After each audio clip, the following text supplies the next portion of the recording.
Hi, welcome back to അയ്യൻ്റെ kitchen. ഓണൊക്കെ ആയതുകൊണ്ട് ഹെൽത്തി ആയിട്ടൊരു പായസത്തിൻ്റെ റെസിപ്പി തന്നെ ഇന്ന് ഞാൻ നിങ്ങളുമായിട്ട് ഷെയർ ചെയ്യാമെന്ന് വിചാരിച്ചു. ഞാൻ ഹെൽത്തി എന്ന് പറയാൻ കാരണം ഒരുപാട് പോഷക ഗുണങ്ങളൊക്കെ അടങ്ങിയിട്ടുള്ള ഒരു പയർ ഉപയോഗിച്ചിട്ടാണ് ഇന്ന് നമ്മൾ പായസം ഉണ്ടാക്കാൻ പോകുന്നത്. അപ്പോൾ ഇന്നത്തെ നമ്മുടെ വിശിഷ്ടാതിഥി നരിപ്പയറാണ് കേട്ടോ.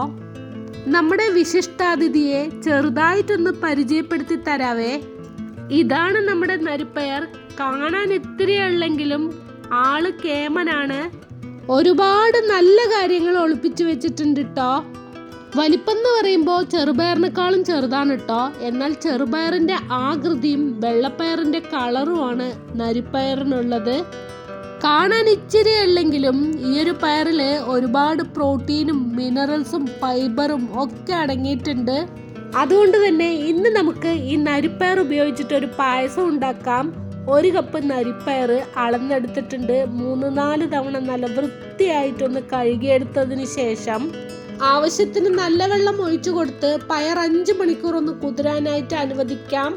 ചെറുപയർ നമ്മൾ കുതിർത്തില്ലെങ്കിലും പെട്ടെന്ന് കുക്ക് ചെയ്തെടുക്കാം. പക്ഷേ ഇതങ്ങനെയല്ല കേട്ടോ.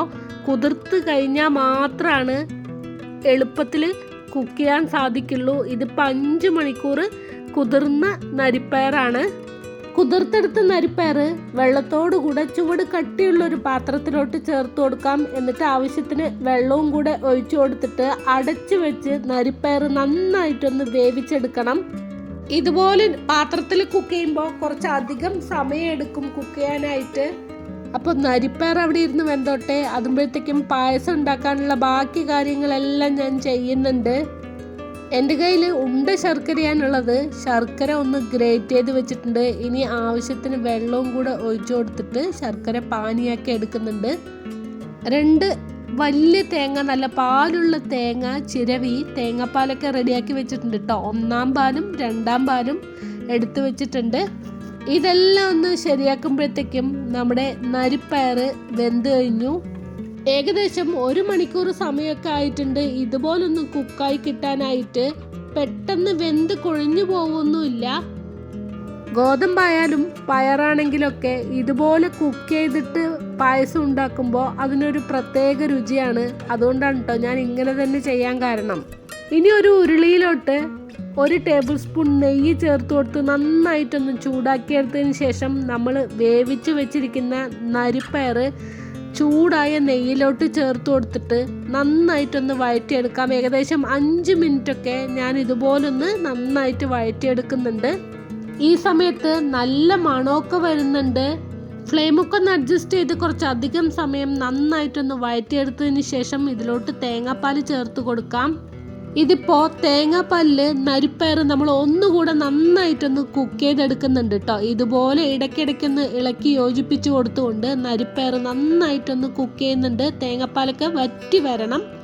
ഫ്ലെയിമൊക്കെ ഒന്ന് അഡ്ജസ്റ്റ് ചെയ്ത് ഇതുപോലൊന്ന് ഇളക്കി യോജിപ്പിച്ച് കൊടുത്തുകൊണ്ട് നരിപ്പയർ നന്നായിട്ടൊന്ന് കുക്ക് ചെയ്തിട്ട് എടുത്തിട്ടുണ്ട്.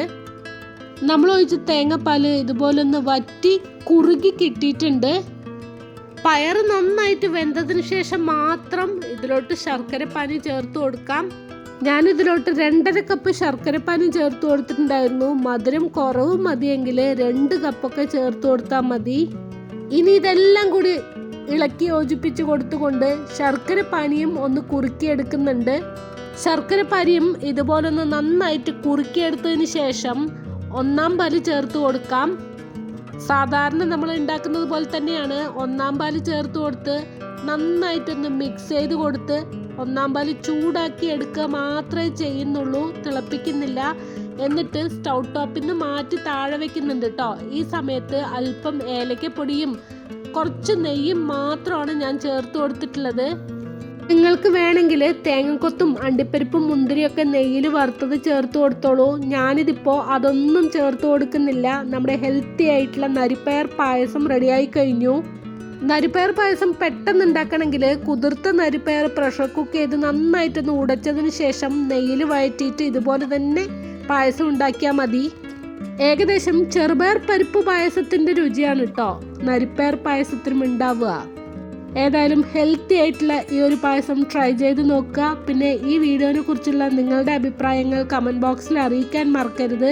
വീഡിയോ ഇഷ്ടപ്പെട്ടു കഴിഞ്ഞാൽ ഒന്ന് ലൈക്ക് ചെയ്യാൻ നോക്കുക. സബ്സ്ക്രൈബ് ചെയ്യാതെ കാണുന്നവർ സബ്സ്ക്രൈബ് ചെയ്ത് സപ്പോർട്ട് ചെയ്യുക. മറ്റൊരു വീഡിയോയുമായി വീണ്ടും കാണാം. ബൈ. Thank you.